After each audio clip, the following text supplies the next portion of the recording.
Pozdravljeni. Za nami je velika nagrada Nizozemske. Po poletnem premoru prva letošnja dirka svetovnega prvenstva Formule 1.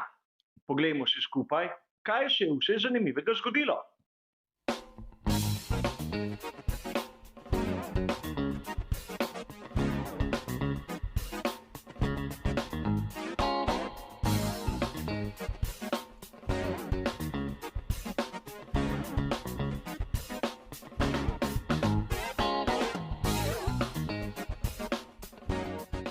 Tudi današnji komentar bo sestavljen iz dveh delov. V prvem si bomo ogledali vse tiste zanimive točke, ki izhajajo iz same dirke. V drugem bomo pa najprej primerjali napoved strategij, ki so jo pripravili pri Pirelliju, s tisto, ki sem jo včeraj objavil sam, in nato bomo videli, kaj so v resnici ekipe napravile na progi. A začnimo na začetku. Na letošnji veliki nagradi Nizozemske smo verjetno mi navdušenci imeli dve gotovosti. Prvič, glede vremena.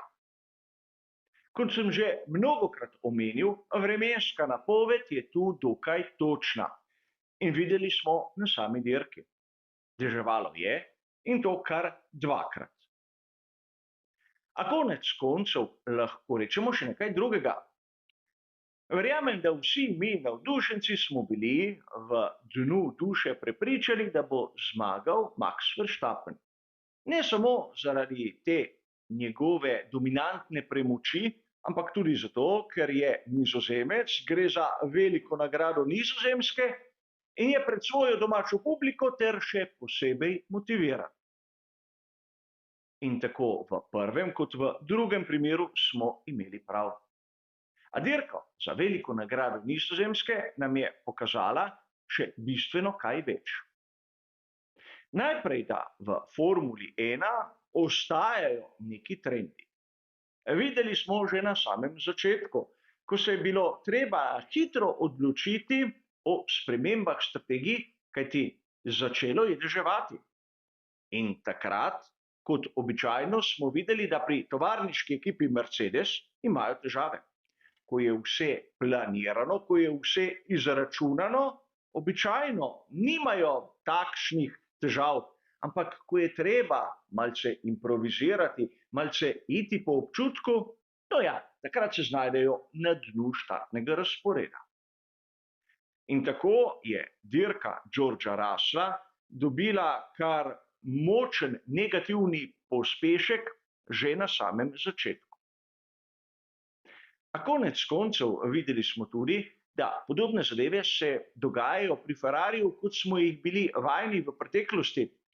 In zopet govorim o postankih. Se spomnite tistega prvega, ko je pred garažo prišel Charles Leclerc in čakal, da mu pnevmatike za suho progo zamenjajo s pnevmatikami za vlažno progo? No, pomagali si bomo kot običajno z maketo. Tu je SF21. Če se spomnite Charlesa Leclerca, je čakal, da so mehaniki prinesli kolesa z pravim setom pnevmatik. In tu se je zgodila velika nerodnost, ki jo je verjetno marsikdo spregledal. Mehanik, namesto da bi šel okrog bolida, okrog nosnega konusa, je hotel v dobri veri pot skrajšati in je šel preko nosnega konusa. Ampak tako je še podaljšal čas, ki ga je že tako zgubljal Charles Leclerc in tistem svojem prvem postanku. A to, kar se tiče Ferrarija, še ni zadnja zanimivost.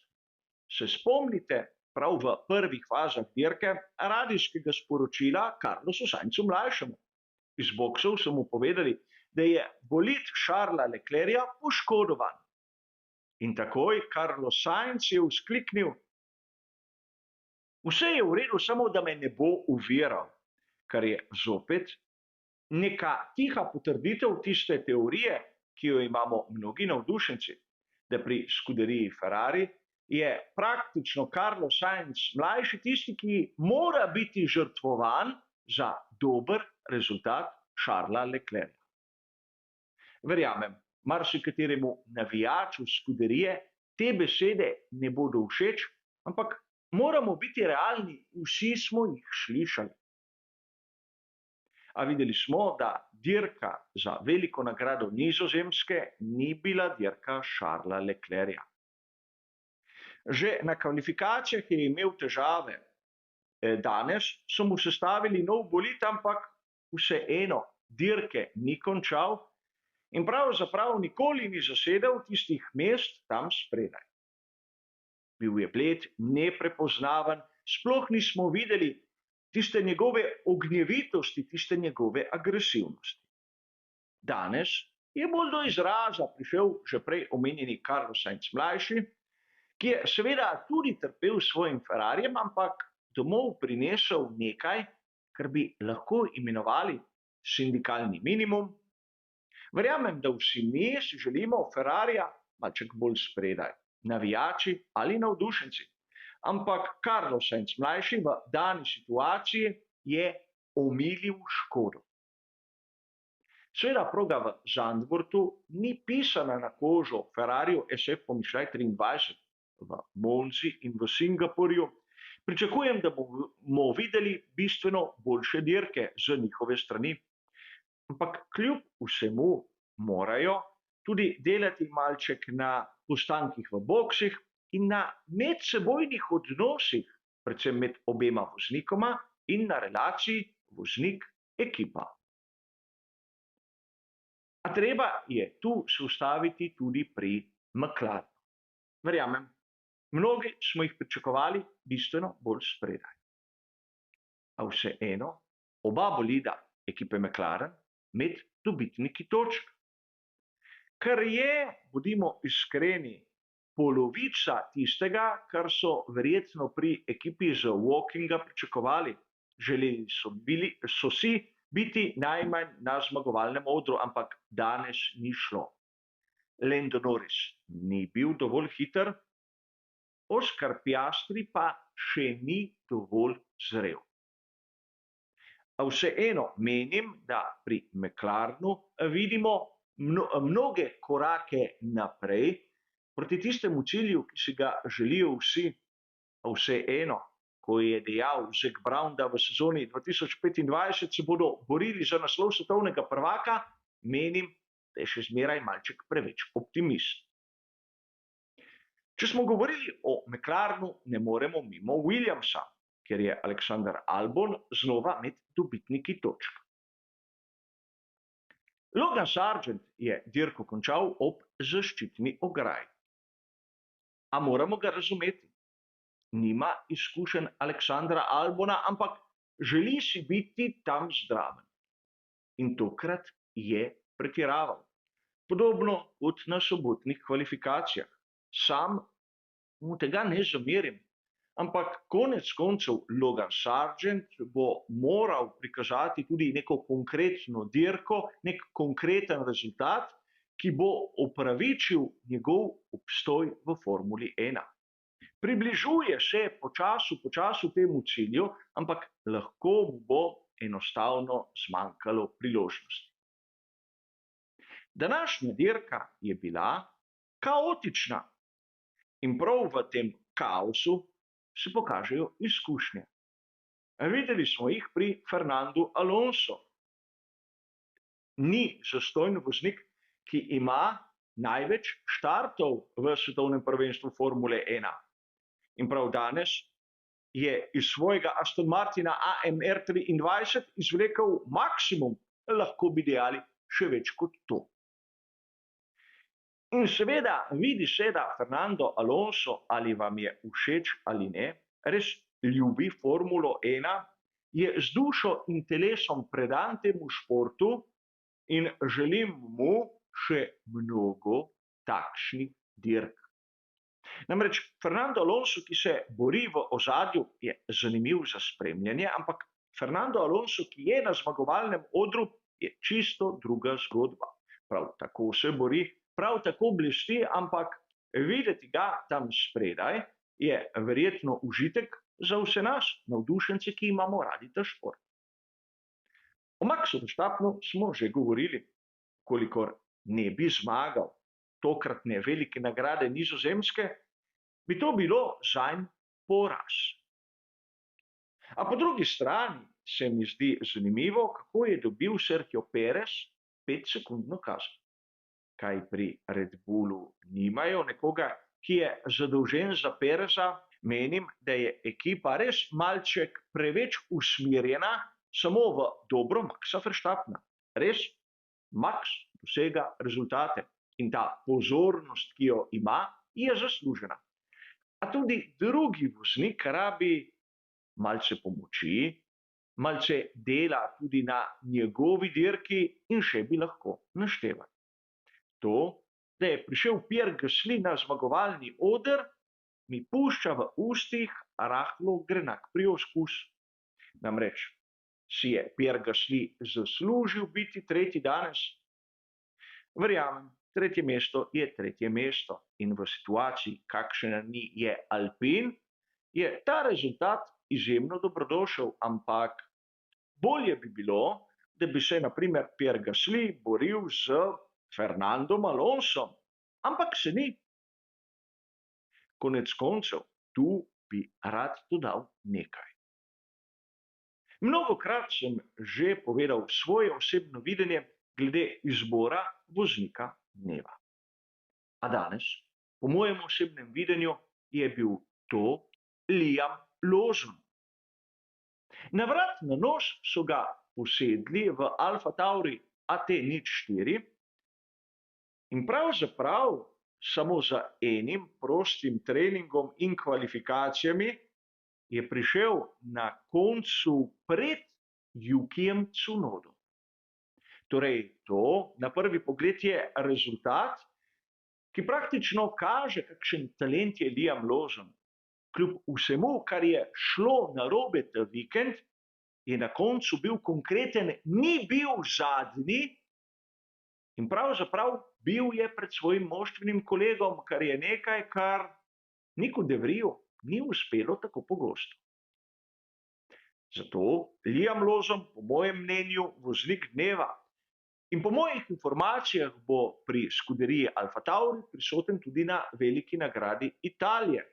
Zato upam, da na čisto drugačni progi bo lahko še bolj pokazal svoje kvalitete in tako morda koga prepričal, da si zasluži neko pravo možnost v Formuli 1.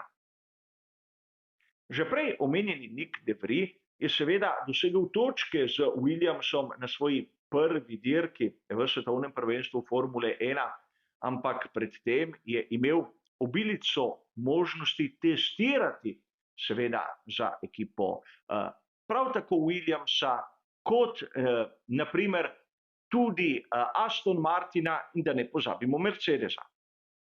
A konec koncev Liam Lawson, upam, da ne bo nek izgubljen talent, ki ne bo dobil tiste prave priložnosti, da bi pokazal, iz kakšnega testa je. Če malce združimo vse tisto, kar je bilo povedano, izjemno kaotična dirka, ki je bila nekako pričakovana. Po drugi strani zmagovalec je bil vsem nam znan, ampak verjamem, da smo mnogi zadovoljni tudi z drugim mestom Fernanda Alonsa in seveda točkami, ki jih je dosegel Alexander Albon. Ostalo bi lahko dejali, da pravzaprav sam sem bil presenečen nad slabšo formo tako Mercedesa kot Ferrarija, kjer bi rad pripomnil, da po mojem videnju Lewis Hamilton ni imel prave motivacije. A pojdimo zdaj še na tisti drugi del, kjer si bomo najprej ogledali napoved strategij, ki so jo objavili pri Pirelliju. Imamo 4 variante, od tega 2 varianti z 2 postankima in 2 varianti z enim samim postankom. Kot sem povedal sam v zadnjem briefingu, nisem verjel, da je varianta z enim samim postankom tista prava. Je bila izvedljiva, ampak ritem, vsaj po mojih izračunih, je bil izjemno počasen. A če primerjate mojo napoved z 2 postankoma s tistim, kar so objavili pri Pirelliju, boste videli, da v prvi in drugi varianti govorimo o identični stvari. Ne samo po izboru mešanic, ampak tudi pri dolžini samih stintov. Po svoje je izjemno enostavno zadeti mešanico, ki jo bo nekdo uporabil, ampak glavno je ugotoviti, koliko krogov bo zdržala. In seveda, kot sem že povedal na samem začetku, z dvema obdobjima dežja med dirko in uporabo pnevmatik za vlažno in mokro progo so vse napovedi takoj na začetku odletele praktično v koš. Vso delo inženirjev je vreme dobesedno izničilo v trenutku. Zato tudi teh napovedi, ki sem jih sestavil jaz in Pirelli, ne moremo primerjati s tistim, kar so ekipe nekako pokazale na sami progi. A verjamem, da tista prva varianta, začeti na pnevmatiki soft, nato iti na pnevmatiko medium in ponovno na soft, bi bila ona najhitrejša. Tako jaz kot Pirelli sva jo dala na prvo mesto, kar menim, da je dovoljšen dokaz, da pravzaprav tudi v tem primeru od doma z bistveno manj podatki sem pokazal, da tudi mi, navadni navdušenci, lahko pridemo do podobnih zaključkov kot ekipe Formule 1. A za danes, za ta komentar, bo seveda to vse. Hvala za vašo pozornost in nasvidenje.